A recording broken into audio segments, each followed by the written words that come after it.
魔术师猜到人脑里播放的歌曲，最有效的搭讪的地点，消失的餐盘，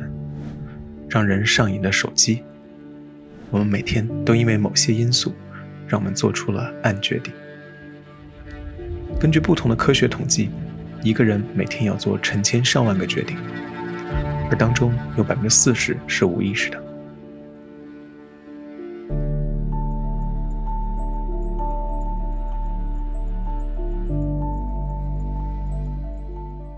Darren Brown 是英国的一个擅长读心术的魔术师。他在一个节目里从街边挑选一个人，然后让这个人随便想一首当时流行的歌曲。Darren Brown 在几秒钟之内准确地猜出了这个人大脑中所想的歌曲。 Turn up the volume in your mind, turn it up so you make it louder, and louder and louder, so you can almost hear it for real. 他是怎么做到的？在表演这个魔术的前几天， Darren Brown 让不同的人在这个人身边不断地在背景播放同一首歌曲。当 Darren Brown 让这个人想一首流行歌曲的时候，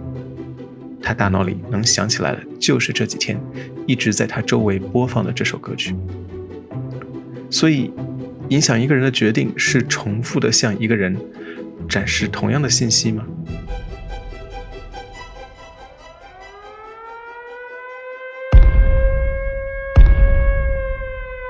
？My fellow citizens, at this hour, American and coalition forces are in the early stages of military operations to disarm Iraq, to free its people. 2003年，美国以伊拉克有大规模杀伤性武器为理由，发动战争。经过几年的时间，没有找到任何伊拉克具有杀伤性武器的证据。2005年的时候，科学家找来很多普通民众，并且给他们看了很多关于伊拉克没有找到大规模杀伤性武器的报告。在读完报告以后，有一大部分人不仅继续支持伊拉克战争，反而更加确信了伊拉克有大规模的杀伤性武器。这个结果与前面不符啊。所以重复给一个人展示信息不一定能改变他们的决定，或许还有其他能让人做出暗决定的因素。如果我们减少语言对人思想的影响，而改变其他的因素呢？有人在法国的购物中心做了一个这样的实验，他们请了一个高大帅气的男生向陌生女生要电话号码，结果只有 13.5% 女生把他们电话给了这位男生。但是当实验改变了一个因素之后，这个男生拿到电话号码的比率立刻增加了1倍。这个因素就是改变了要电话的地点。当这个男生站在花店前要电话号码的时候，他的成功率立刻提高了。如果特定环境可以影响人的决定，那我们反过来把环境中某样东西拿走会怎么样？又有一群科学家做了另外一个实验，他们发现很多的食堂都有非常严重的浪费食物的问题，于是他们拿走了一样东西，让食物浪费减少了 40%。 这个细小的改变就是在食堂里面不再提供餐盘。这样的话，如果你想要多拿一些东西，就会变得比较麻烦，需要好几次才能拿更多的吃的。这一个小小的阻力改变了大多数人的行为。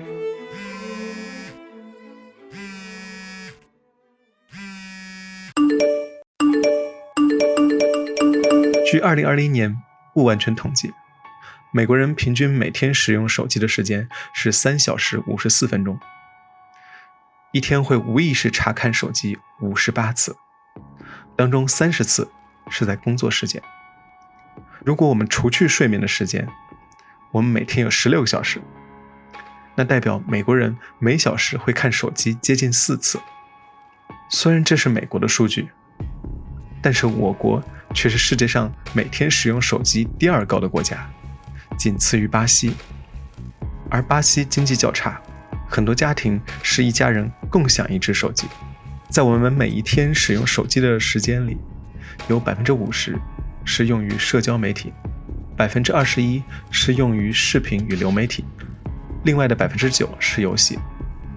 当我们休闲的时候，有 50% 的时间是在几个公司的控制下的时候，我们真的还可以做出自由意识的决定吗？2016年6月24日，英国脱欧公投结束，52%的人选择脱欧。这个看似自由意志的公投，在背后似乎被另一种力量影响着，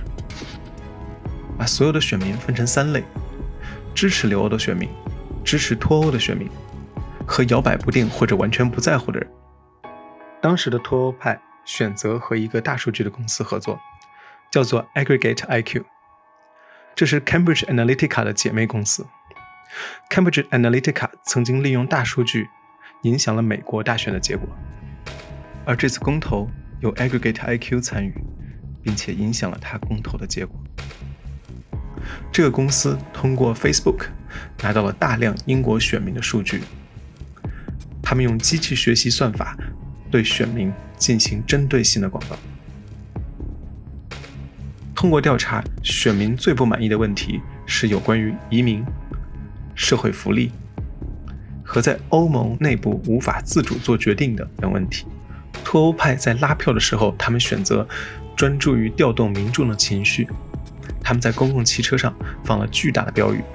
说政府每一周需要向欧盟支付3亿5千万英镑。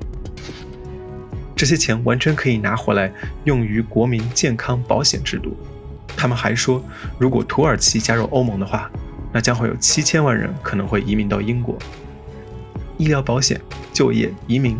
都是触动英国民众神经的话题，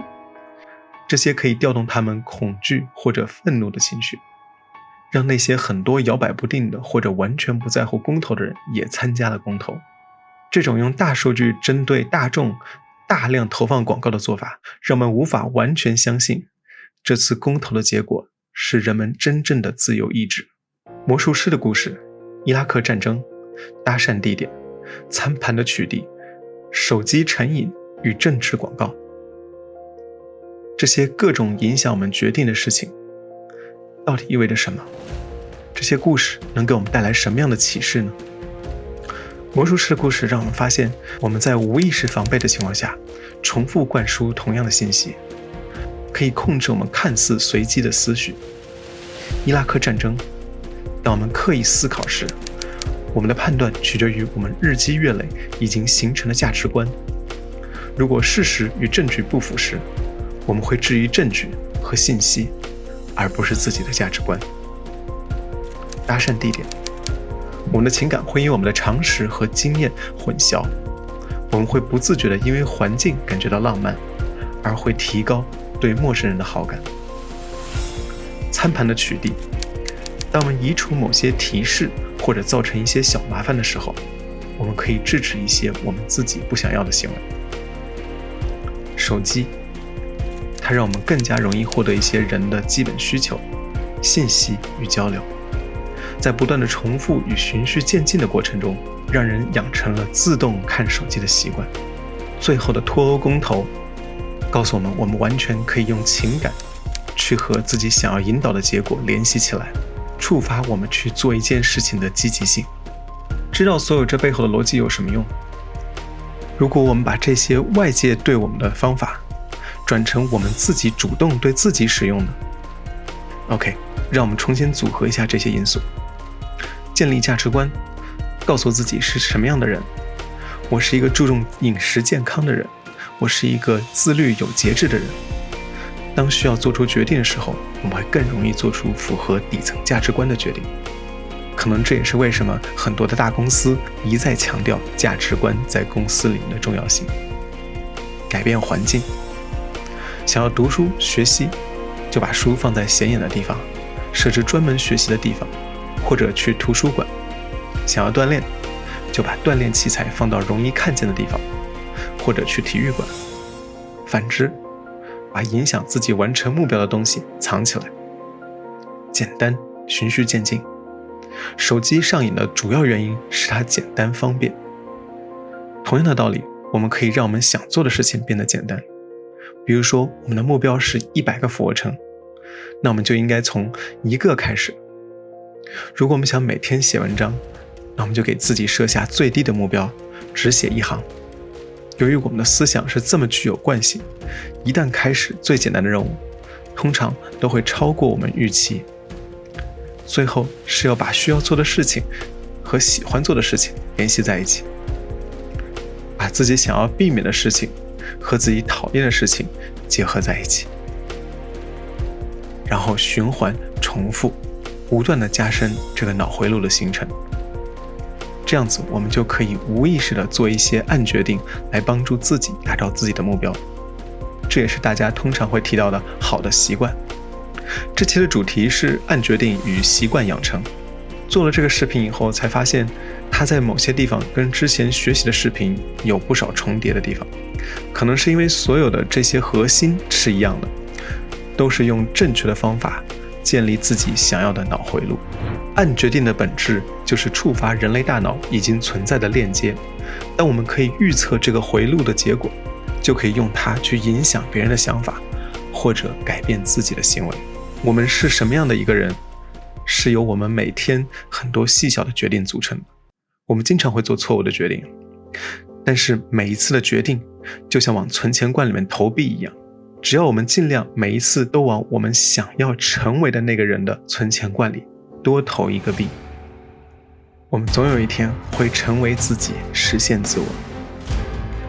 非常感谢你看到这里，如果这个视频的内容对你有些帮助的话，麻烦你点赞，甚至分享和关注这个频道，这样可以帮助这个频道成长和让更多人看到这里的信息。再次感谢，学习改变自己，教育改变世界。